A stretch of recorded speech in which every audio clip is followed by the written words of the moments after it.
Awal pagi hari ini waktu Malaysia nampaknya sama macam awal pagi semalam. Perang udara antara Israel dan juga Iran. Dalam video ni saya summarize kat korang apa yang dah berlaku. Kita start dengan 14 Jun dulu kat wilayah Bushehr di Iran. Umumnya semua tahu Israel buat skop operasi Rising Lion mereka tu nak gagalkan cita-cita nuklear Iran. Well, skop tu nampaknya dah pun dikembangkan. Sasaran Israel kat Bushehr tu bukannya fasiliti nuklear, bukannya di Port Bisel. Sebaliknya, sasaran mereka adalah South Pars Phase 14. Boleh kata nadi penting dalam ekonomi Iran. In case korang tak tahu, Iran amat bergantung pada industri gas asli. Inilah punca elektrik mereka. Kilang methanol beroperasi kerana gas asli. Rumah menyala kerana gas asli. Dan South Pars tu adalah ladang gas asli paling besar dunia yang Iran kongsi dengan Qatar. Setiap hari 12 juta meter padu dikeluarkan Iran dari situ. Dan sebaik saja Israel serang, kita dapat maklumat yang penapisan gas Fajar Jam pun terbakar. It was horrible. Apabila Iran dimusuhi Barat, banyak negara takut nak berkawan dengan mereka. Nak beli gas asli daripada mereka pun ramai elak, kecuali China dan juga Turki. Maka serangan ni adalah langkah Israel nak hentam ekonomi Iran pula. Mereka pilih nak buat operasi pada musim panas ni pun nampaknya ada nilai strategik bagi pihak mereka. Ketika musim panas, domestic demand akan mencana. Suhu serata Iran ni boleh kata panas dengan Tehran mampu cecah 34 darjah Celsius. Ada yang kata 40 pun. Maka waktu ni lah mereka bergantung pada aircon yang bergantung pada stesen jana kuasa berpunca daripada gas asli. Ini belum lagi kalau ada gelombang haba, heat wave. Dengan ekonomi domestik dah pun direnjat kerana siri serangan terbaru, kerajaan dan Bank Pusat Iran kena buat keputusan yang sangat sukar. Lebih-lebih lagi bila tengok nilai mata wang Iran sekarang ini tu macam mana, dan Iran tak berdiam diri. Tak lama selepas serangan Bushehr dapat liputan global,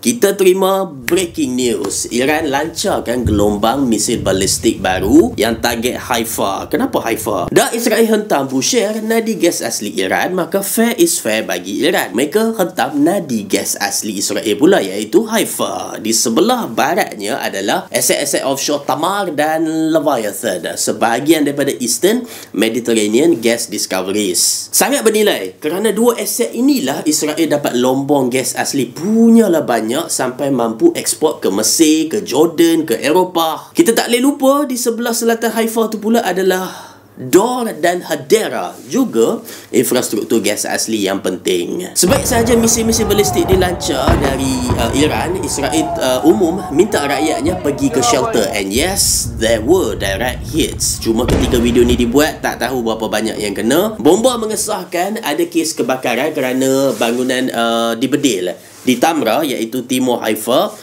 Misil kena sebuah rumah. Seorang dah jalan, lain pula cedera. Bila semua ni duk jadi, Jordan dengan cepat tutup ruangan udaranya. Iran umum yang serangan mereka kali ini juga guna drone. Kira satu usaha hybrid lah. Maka tak pelik apabila media laporkan kedengaran bunyi letupan di Amman, Jordan. Semestinya itu adalah usaha Jordan tepis serangan Iran. But it did not stop there. Ketika misil-misil Iran menghujani Israel, tentera Israel umumkan yang mereka sedang hentam Tehran. Sasaran Israel di Bushehr adalah gas asli. Di barat laut Tehran terletaknya sebuah fasiliti yang simpan minyak, Shahran Oil Depot. Serangan Israel mencetuskan kebakaran, apinya sangat marak yang sedang merebak merentasi kawasan pegunungan di Tehran tu. Kena pula waktu ni musim yang agak kering, somehow bekalan elektrik kat area sana terputus. Mustafa Syams yang ada kat kawasan tu gambarkan kejadian yang berlaku, letupan demi letupan yang sangat kuat. Penduduk di sebuah apartmen bertingkat kat sana tu pula kata gegaran yang berlaku tu serupa gempa bumi. Sehari sebelumnya Israel ada cakap mereka nak buat Tehran terbakar. Ini rupanya rancangan mereka. Dan sudah tentu lagi banyak update akan menyusul, lebih-lebih lagi bila Israel sendiri umumkan hasil intelligence mereka yang katanya Iran will attack